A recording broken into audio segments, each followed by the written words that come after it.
Hola Ian, bienvenidos a un nuevo análisis a fondo. La inversión de hoy es, bueno, de esas que ponen los pelos de punta a cualquiera. Nuestra misión es adentrarnos en uno de los rincones más macabros, opresivos y biológicamente anómalos de toda la base de datos de los backrooms. Sí, hablamos del nivel 65, un lugar que se ha ganado a pulso su nombre no oficial, el Jardín Ensangrentado. Exacto. Y para desentrañar este ecosistema de pesadilla, tenemos sobre la mesa una pila de documentos que son, francamente, fascinantes. Totalmente. Contamos con los registros oficiales de la base de datos, transcripciones de audio recuperadas por la organización MEG, específicamente los descensos del equipo ELIS. Que son una auténtica locura de leer. Y también tenemos un puñado de relatos de primera mano. Pero, a ver, antes de meternos en la teoría anatómica de este lugar, hay que visualizar cómo te recibe este entorno. Claro, el contexto visual es vital aquí. Imaginemos esta escena nocturna. Hay un bosque oscuro de árboles caducifolios. La niebla es tan densa que, bueno, parece que se puede masticar. Y tenemos a dos exploradores, Jamie y Fev. Que llevan horas caminando en círculos, intentando mantener la cordura. Eso es, Jamie está al borde del colapso nervioso. Cada crujilo de la madera lo hace saltar. Y de repente, de entre las sombras del follaje, emerge Fev. Y aquí es donde la normalidad se rompe por completo. Sí, porque la escasa luz ambiental ilumina su rostro y revela una sonrisa completamente manchada de un rojo oscuro, muy espeso. Madre mía. Jamie retrocede aterrorizado, claro, y le pregunta por qué está cubierta de sangre. Y Fev, con una calma espeluznante, se echa a reír. Una reacción completamente fuera de lugar. Le contesta que no es sangre. Le explica que es el jugo de unas manzanas enormes que acaba de arrancar de un árbol. Y le dice, fíjate en el detalle que tienen el equilibrio perfecto entre dulce y salado. Uf, esa escena, por muy cinematográfica que parezca, encapsula la verdadera naturaleza del nivel 65. No es solo el hambre haciendo estragos, ¿verdad? ¿Qué va? Para nada. Lo que Jamie presenció no fue simplemente a su compañera perdiendo el juicio. O sea, fíjate que no estamos hablando de un laberinto convencional lleno de monstruos que te persiguen desde las sombras. No es el típico nivel de correr por pasillos. Exacto. El análisis de los documentos revela que este nivel funciona como un ecosistema parasitario. Está diseñado con una inteligencia biológica muy perversa. Sí, como si el propio nivel pensara. Su objetivo primordial no es matar a los visitantes, sino asimilarlos, o sea, busca consumir su forma física y corromper su humanidad para integrarlos en su propia estructura. Pues, a ver, vamos a establecer primero el tablero de juego, porque el entorno en sí ya es una trampa sensorial impresionante. Desde luego. Los registros de MEG describen este bosque como un lugar sumido en un crepúsculo perpetuo. Jamás se ha podido ver el cielo a través de esa bruma húmeda. Solo hay un viento gélido constante. Y el detalle visual que rompe cualquier ilusión de normalidad, lo que te dice que algo va muy mal, es el color del bosque. Todas y cada una de las hojas de estos árboles inmensos tienen un tono rojo sangre brillante. Ojo con ese color porque advierte de su naturaleza carnívora. La flora de este jardín tiene un metabolismo extremadamente agresivo, ¿eh? Sí, leí los informes de las autopsias de campo. Son escalofriantes. Indican que, bueno, si un explorador fallece por causas naturales o por un accidente en este nivel, su cuerpo no pasa por un proceso de descomposición estándar. No se pudre lentamente. Para nada. La tierra del suelo reacciona a la materia orgánica muerta y literalmente absorbe los cadáveres en cuestión de horas. Madre mía, en horas. Sí, el sustrato del bosque opera como la mucosa de un estómago gigante, digiriendo cualquier nutriente que caiga sobre él. Aunque, bueno, ese proceso de absorción post-mortem no es el verdadero peligro para los vivos, ¿no? El cebo activo de este ecosistema son esas frutas que encontró Fev, las manzanas de sangre. Ese es el verdadero mecanismo de asimilación, sí. Los botánicos de MEG notaron algo muy raro en su distribución. Crecen en grupos de árboles separados por 5 metros exactos. Un patrón geométrico. Casi matemático, exacto. Eso delata un diseño intencionado, no es evolución natural. Tienen el doble del tamaño de una manzana normal, y al morderlas o perforar su piel, exudan este líquido viscoso. Que los análisis químicos preliminares describen de una forma muy particular. Sí, dicen que es indistinguible de la sangre animal, tanto en sabor como en densidad. Tela. Y el consumo de ese líquido desencadena un evento irreversible. Si analizamos la transcripción de lo que ocurre justo después de que Fev da el primer bocado, vemos que el nivel reacciona inmediatamente a la ingesta. Es como si apretara un interruptor. Eso es. Fef empieza a experimentar náuseas severas y vomita sangre a borbotones sobre la tierra. Y el registro describe algo perturbador. Lo de las malas hierbas, ¿verdad? Sí, describe cómo las malas hierbas y los arbustos cercanos se inclinan físicamente hacia el charco de sangre, como si tuvieran sed. Es que es brutal. El entorno reconoce que el proceso de asimilación ha comenzado. Están bebiendo de ella mientras ella muta. Vale.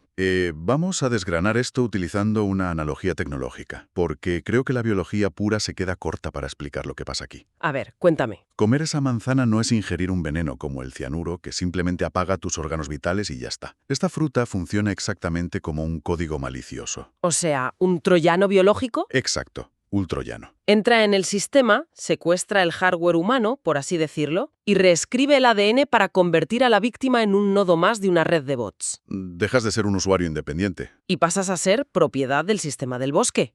Ya no eres tú. Pues el concepto del malware biológico encaja perfectamente con las descripciones morfológicas del cambio, porque la mutación de FUB no deja lugar a dudas. Es violenta y rapidísima, ¿no? En cuestión de segundos. Su piel comienza a partirse, dejando al descubierto un caparazón oscuro y endurecido desde dentro. Doliendo horrores, imagino. La estructura ósea subyacente se desplaza de golpe. Las extremidades se fracturan y se multiplican, rompiendo la carne humana, y adoptan la forma de pinzas curvadas de insecto. Madre mía, la descripción es para no dormir. Y el aparato fonador se desgarra, impidiendo que emita cualquier palabra humana. Se sustituyen por chillidos estridentes. Y ahí se acaba FEP. Ahí se acaba. La exploradora es erradicada y reemplazada por un ciempiés gigante. Bueno, si el bosque está inyectando este código malicioso para reclutar soldados, la pregunta obvia para cualquiera que analice esto es ¿qué función cumplen exactamente estas nuevas criaturas dentro de la red? Tienen una función muy específica, sí. Porque Fe, en su nueva forma, no se limita a esconderse o a pasear por el bosque. Su primer instinto básico, apenas unos segundos después de nacer de la carcasa humana, es cazar a la persona que tiene delante. Va directamente a por Jamie. Se abalanza sobre él, lo persigue, lo derriba arrancándole parte de una pierna y, bueno, comienza a devorarlo vivo en un proceso que dura horas. Los ciempiés son, de lejos, el peligro móvil más letal de todo el nivel 65. Y las dimensiones documentadas son imponentes, ¿eh? Superan los 2 metros de longitud, poseen exoesqueletos negros ultrarresistentes y tienen un sistema sensorial basado en el movimiento. O sea que si corres estás muerto. Literalmente. Cualquier intento de huida rápida desencadena su instinto depredador casi a la velocidad del sonido. ¿Y cuál es la táctica entonces? ¿Quedarse quieto? Según los manuales de supervivencia de MEG, sí, la única táctica viable es la inmovilidad casi absoluta.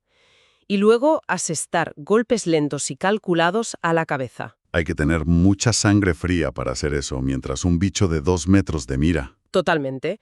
Pero esto implica que en algún momento de la historia del nivel, unos exploradores armados lograron neutralizar a uno de estos especímenes y realizar una vivisección. Vale, y espera, porque aquí es donde los registros se vuelven verdaderamente insoportables de leer. Lo que encontraron dentro. Exacto.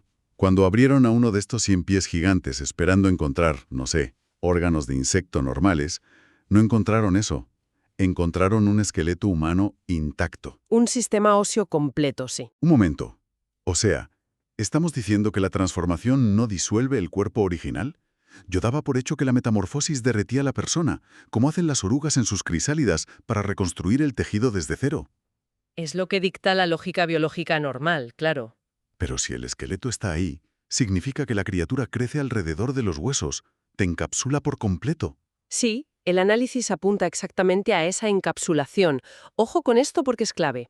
La mayoría de esos huesos humanos no cumplen ninguna función motora para la criatura invertebrada. Son inútiles para el bicho. Exacto, pero permanecen integrados en la estructura central. Y el detalle anatómico más revelador es la posición del cráneo humano. ¿Dónde está? Se ubica exactamente en el interior de la cabeza blindada del ciempiés. Dios. Desde la neurología, esto sugiere fuertemente que la entidad no crea un sistema nervioso desde cero. Parasita el cerebro humano original, conserva partes de la corteza y el cerebelo para mantener funciones de locomoción complejas. ¡Qué locura!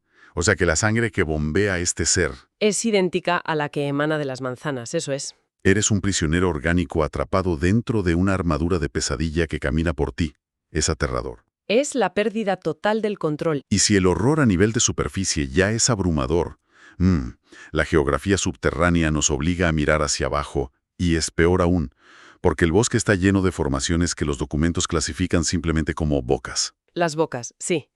Otro elemento de terrar biológico. Hablamos de fisuras en la tierra, grietas de 2 a 3 metros de diámetro. Pero en lugar de encontrar estratos de roca o de barro o raíces normales, las paredes de estas grietas están compuestas por tejido carnoso, Músculo vivo. músculo rojo y palpitante expuesto a la intemperie. Es decir, el suelo respira. Y el horror anatómico se agrava al notar los racimos de dientes humanos incrustados a lo largo de esas paredes carnosas. Dientes en la pared de un pozo. Sí, y no siguen ningún patrón dental lógico, ¿eh? Están diseminados al azar. Es como si el ecosistema intentara replicar la anatomía de las víctimas que consume, pero fracasar en comprender el propósito mecánico de la masticación. Los pone ahí como adorno macabro. Prácticamente. Y los desafortunados que caen en estas fisuras son arrastrados hacia la oscuridad por las contracciones musculares del propio túnel. Como tragar comida. Exacto. Los expedicionarios relatan el impacto psicológico de, escuchar los gritos agónicos de sus compañeros resonando desde las profundidades durante varios días consecutivos. Y a veces, incluso cuando nadie ha caído en semanas, de la tierra brotan gritos guturales espontáneos, como si el suelo se quejara. Es un ambiente que te destroza los nervios. El misterio de qué hay en el fondo de estos conductos fue abordado por el equipo ELISE en su registro de exploración 65-1. El audio de esa exploración es angustioso. La tensión en la transcripción de audio es palpable, de verdad. Elisebeck toma la decisión de descender. Sus compañeros aseguran una cuerda a un árbol grueso y empiezan a bajarla lentamente por el agujero de una de estas bocas. Y describir el interior de la fisura como una garganta no es una mera licencia poética por parte de Elise. Es literal. A medida que pierde la luz de la superficie y enciende su linterna, el calor húmedo y el olor a cobre saturando el aire evidencian que está penetrando en las vías internas de un ser vivo inabarcable. La transcripción muestra cómo su respiración se acelera. De repente grita por la radio que detengan el descenso. Da el alto. Se quedó colgada. Queda suspendida, columpiándose en la oscuridad más absoluta sobre un pozo gigantesco. La luz de su linterna revela que el fondo del abismo está cubierto por cientos de esos 100 pies de 2 metros. Retorciéndose unos sobre otros. Sí, en una masa hirviente, pero lo que provoca el pánico absoluto en ella, lo que la hace suplicar histéricamente que tiren de la cuerda para sacarla de allí, no son los 100 pies. No es lo que hay en las paredes. Al iluminar las paredes de carne que la rodean, se da cuenta de que están cubiertas de ojos, cientos de ojos humanos incrustados en el tejido, todos girando simultáneamente para mirarla fijamente. Madre mía, es que imagínate la escena. Y, si tomamos todos estos componentes aislados y los unimos, el paradigma del nivel 65 cambia drásticamente. Todo cobra un sentido diferente. Exacto. El bosque, la bruma, los árboles, son solo un camuflaje superficial.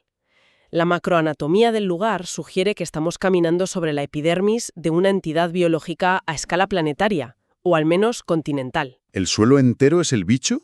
El suelo que absorbe cuerpos es el sistema digestivo primario.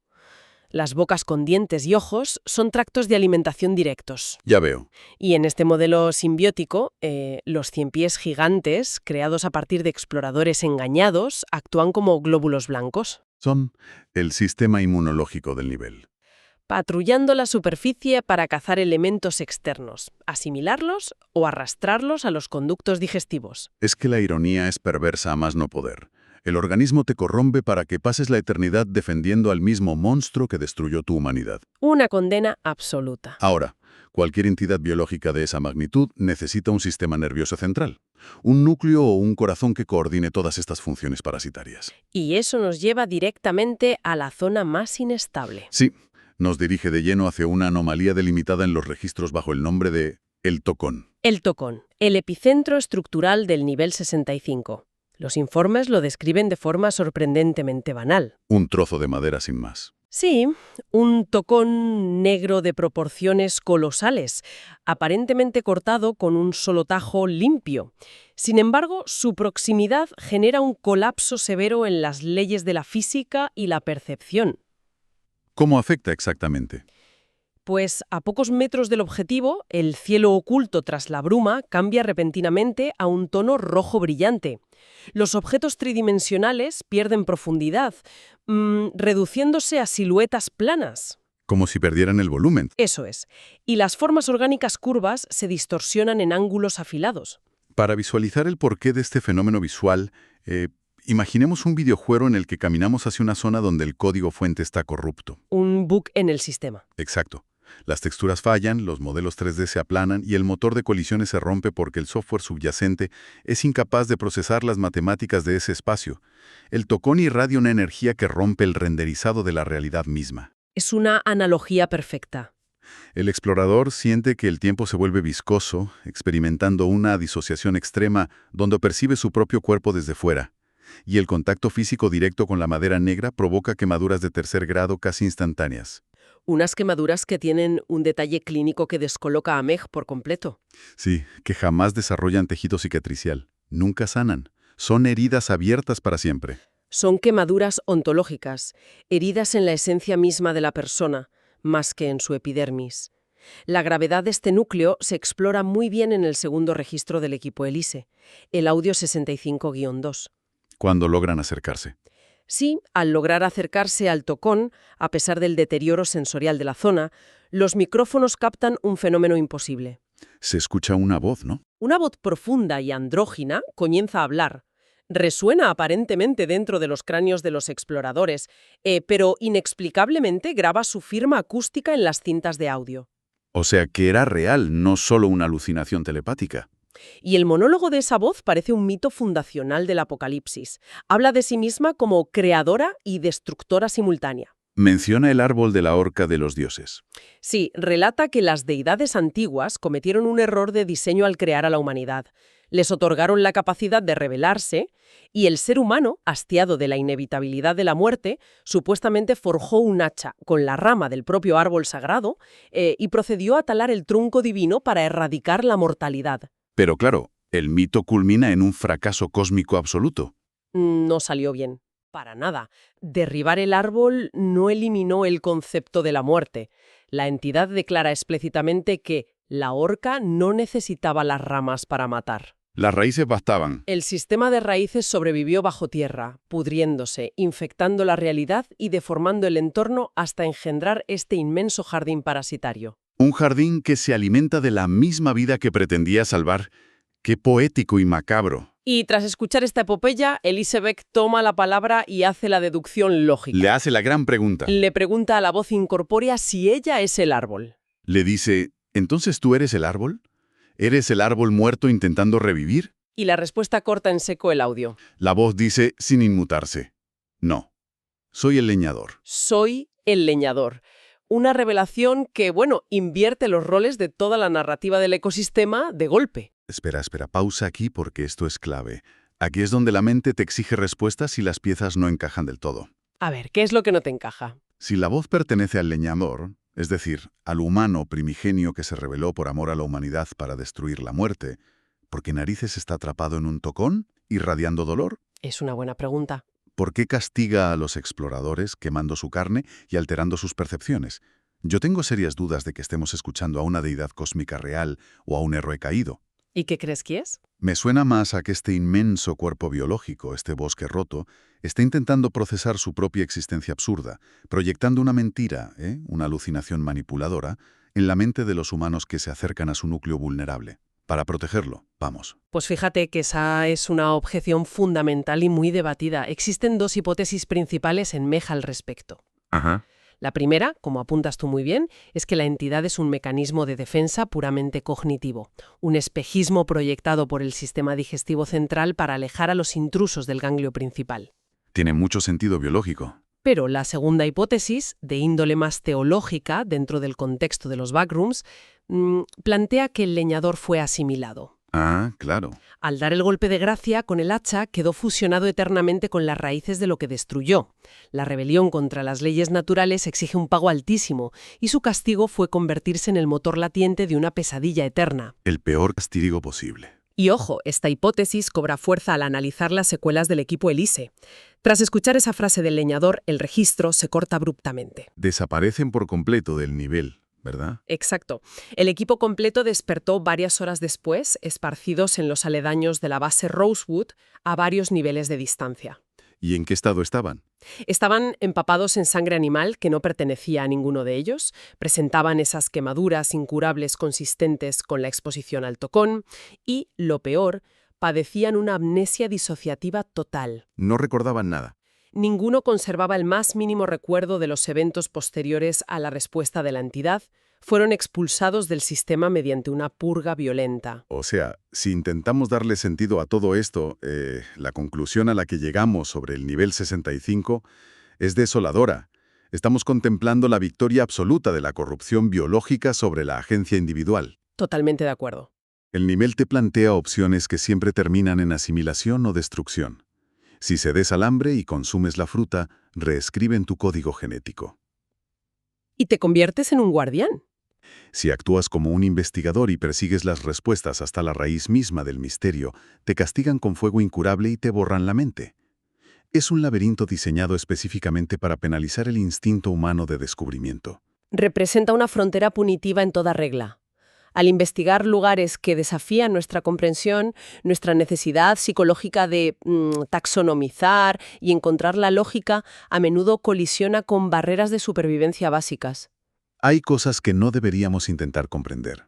La expulsión amnésica del equipo Elise y los exoesqueletos de los 100 pies operan como advertencias muy claras. Demuestran que en ciertos estratos de la realidad adquirir conocimiento profundo no proporciona ninguna ventaja táctica. Solo te condena. Solamente te convierte en una parte permanente e involuntaria del engranaje que estabas intentando desarmar. Los huesos intactos dentro de esas bestias no son solo un accidente de la mutación. Son el recibo de compra del nivel, por así decirlo. Un registro fósil de cada vida que apagó. Una colección macabra. Y esa idea abre una puerta final, que francamente resulta casi insoportable de contemplar para los que nos escuchan. Si hemos establecido que el cien pies gigante no disuelve al explorador original, sino que lo envuelve. Sí. Si mantiene la estructura ósea completa e incluso utiliza porciones del cerebro humano dentro del cráneo blindado para gestionar el equilibrio y el movimiento, hay que hacerse la pregunta más perturbadora de todas. Adelante. ¿Hasta qué punto la conciencia de la víctima es erradicada de verdad? La neurología de ese parasitismo es el gran interrogante. Si la corteza prefrontal permanece intacta, como parecen indicar los escáneres, ¿Qué implica eso? existe una probabilidad real y terrorífica de que el individuo no muera durante la metamorfosis, sino que quede relegado a un papel de pasajero silencioso. Pasajeros en su propio cuerpo. Significa que cuando exploradores como Fe se abalanzan sobre sus propios compañeros y les arrancan la carne a mordiscos por horas, la mente humana original podría estar despierta. Es un escenario de pesadilla. Podría estar presenciando cada segundo de la carnicería a través de los ojos compuestos del insecto, gritando internamente sin poder mover un solo músculo de un cuerpo que ya obedece única y exclusivamente al bosque. Atrapada en la oscuridad. Así que la próxima vez que imaginemos esa sonrisa manchada de sangre en la oscuridad o cuando analicemos los gritos guturales que emanan de las fosas palpitantes de la Tierra, deberíamos preguntarnos si son simplemente ecos acústicos o el sonido de miles de mentes atrapadas en la oscuridad, plenamente conscientes de que han sido enterradas vivas en una prisión que nunca va a morir. Es para no dormir, desde luego. Algo para llevarse a la almohada esta noche. Fin de la inversión por hoy.